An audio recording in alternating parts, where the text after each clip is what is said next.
La chirurgie cardiaque, ça a toujours été ma grande passion. Ablation, remplacement valvulaire, implantation de stimulateurs, thérapie de resynchronisation, cardioversion électrique, pontage coronarien, transplantation. Ouvrir, réparer, revasculariser, recoudre. Depuis tout petit, le souci d'aider et de soigner mon prochain me guide. Le bien-être du patient, le respect de sa dignité et son soulagement demeurent mes priorités absolues. Hippocrate est mon maître à penser, sa philosophie commande chacune de mes paroles, chacun de mes comportements. Sans vouloir tomber dans l'analyse psychologique de comptoir, je pense que l'homme sadique et autoritaire qui faisait office de figure paternelle dans notre foyer a probablement dû influencer d'une manière ou l'autre mes choix d'études et de carrière. J'avais besoin de prendre le contre-pied de ce qu'on m'avait fait vivre. J'avais besoin de me sentir aux commandes, en sécurité. J'aspirais aux honneurs et aux éloges. Il fallait qu'on me valorise et reconnaisse mes compétences et mon savoir-faire. Je voulais être dans la lumière. Je souhaitais obtenir l'argent et le pouvoir. Mon nom est Jacques-Édouard du Boncoeur. Je présume qu'il faut y voir là un signe manifeste de la destinée. Ceux qui me dénigrent me disent arrogant, égocentrique, cruel.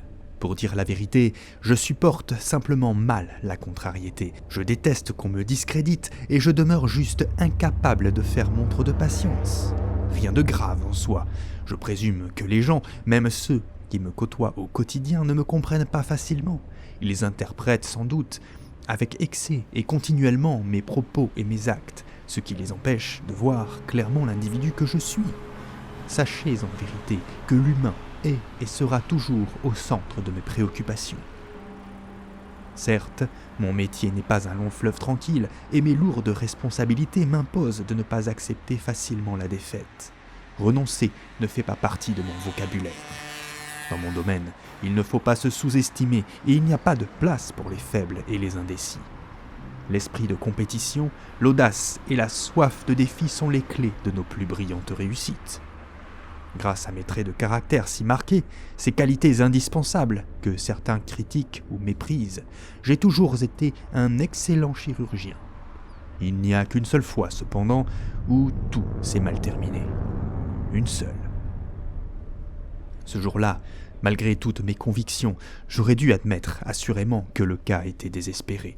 J'aurais dû garder mon calme et me résigner plutôt que de m'acharner sur ce triple pontage coronarien qui refusait de tenir. J'aurais dû accepter qu'un confrère me relève. Et j'aurais dû m'abstenir, surtout, de planter mon scalpel entre les yeux de l'anesthésiste qui tentait de me raisonner, tout comme j'aurais dû me retenir d'arracher la gorge de l'infirmière qui ne pouvait s'empêcher de hurler comme une truie hystérique. Que voulez-vous ? Je me suis laissé emporter par mes émotions. Cette intervention n'a été qu'un enchaînement de circonstances fâcheuses, le pire se superposant au pire dans un effet domino dévastateur, une illustration macabre parfaite de la loi de Murphy. Elle m'a valu ma suspension, puis ma radiation, et malgré mon talent, les nombreuses vies que j'avais déjà sauvées et toutes les explications que j'ai fournies, l'ordre ne m'a pas écouté, pas plus que la justice d'ailleurs. Personne ne m'a écouté, ni ma famille, ni mes amis. J'ai traversé cette épreuve seul, sans aucun soutien. Ma femme n'a pas tardé à s'enfuir à l'autre bout du monde, au bras d'un vénérologue ennuyeux et imbu de lui-même. Quant à mes fils, je n'ai plus eu de leurs nouvelles depuis le jour où mon jugement a été prononcé.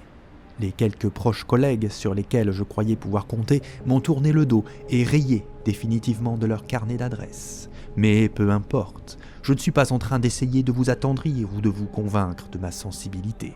Je ne suis pas non plus en train de m'apitoyer sur mon sort. L'expérience m'a appris que je n'ai besoin de l'appui ni de l'affection de personne, car je possède déjà en moi toutes les ressources nécessaires à mon équilibre et ma pleine réalisation. Aujourd'hui, j'ai payé ma dette, et au cours de ces 16 années d'enfermement dans ma cellule, j'ai eu tout le loisir de réfléchir à ce qui n'a pas fonctionné. Et largement le temps de songer à toutes les autres manières dont j'aurais pu gérer la situation. Oui, j'aurais dû m'entraîner plus souvent encore, travailler plus longtemps, plus tard. Cet échec ne se serait alors jamais produit, j'en ai la certitude. Pendant ma longue détention, je n'ai pas pris mes distances avec la médecine, bien au contraire. Elle est ma passion, mon pilier, l'histoire de ma vie. Évidemment, La décision de justice me l'interdisait formellement, mais des relations nouées avec quelques prisonniers influents et des membres du personnel soigneusement choisis m'ont permis de bénéficier de nombreuses formations en ligne. J'ai approfondi mes connaissances, je me suis perfectionné. J'ai même pu pratiquer 5 ou 6 fois sur des détenus malades ou en fin de vie, grâce au concours actif du médecin du centre pénitentiaire que je rémunérais fort généreusement. La chirurgie, toujours la chirurgie. Que voulez-vous ?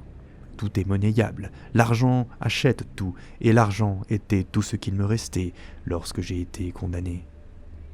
Pour la voie officielle, et dans le cadre de ma réintégration dans la société, j'ai suivi plusieurs cursus, notamment en stratégie, en performance énergétique, ainsi qu'en politique de développement des énergies renouvelables. Ce sont des sujets actuels et vendeurs, mais bien entendu, les certifications que j'ai obtenues dans ces domaines ne me seront jamais d'aucune utilité. Tout cela n'est qu'une vaste imposture, au même titre que ma réinsertion, dont la qualité du suivi socio-judiciaire par mon conseiller pénitentiaire et de probation est plus que douteuse. À présent que cette période sombre est derrière moi, je positive et je vais de l'avant. Sachez que je suis plus motivé et déterminé que jamais. Je vous l'ai dit, dans mon métier, il ne faut pas accepter facilement la défaite, ni renoncer. Il ne faut pas se sous-estimer, pas de place pour les faibles. L'esprit de compétition, l'audace et la soif de défi sont les clés de nos plus brillantes réussites. Aujourd'hui, je suis de nouveau un homme libre, et même si j'ai été déchu de mon droit à exercer, je désire plus que tout fournir au monde et à ceux qui ont détruit ma vie et ma carrière la preuve de mes capacités et de mon habileté exceptionnelle.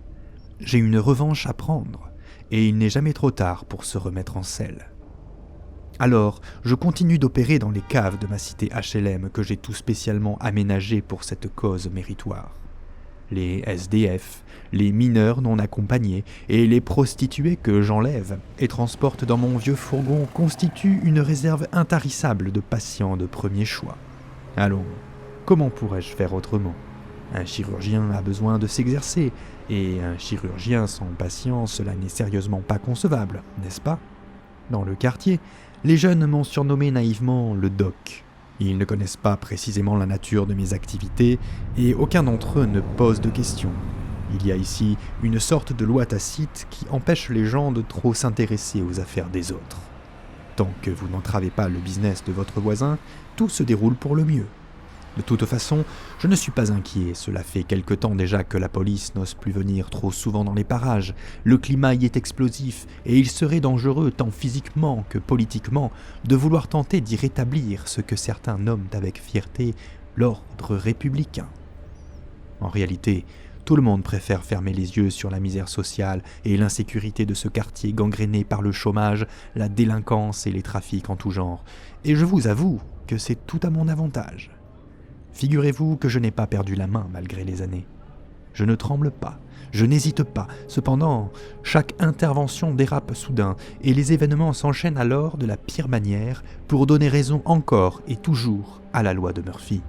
À chaque fois, en dépit de tous mes efforts et malgré mes rigoureuses préparations, je perds le contrôle. Je me retrouve sans cesse à l'intérieur de ce bloc opératoire face à ce triple pontage coronarien foireux. L'histoire se répète inlassablement, je suis comme prisonnier d'une boucle infernale dont je ne parviendrai pas à me libérer. Si j'étais superstitieux, je dirais que je suis tout bonnement le jouet d'une malédiction. Je n'y comprends rien. J'ai tellement travaillé pour m'améliorer, j'ai tant donné, tant sacrifié. Mais soyez rassurés, si mes interventions se terminent immanquablement en boucherie, tout n'est pas perdu. Grâce à une petite filière locale extrêmement bien organisée, je parviens toujours à écouler quelques parties anatomiques de qualité et la plupart des organes de mes patients au marché noir.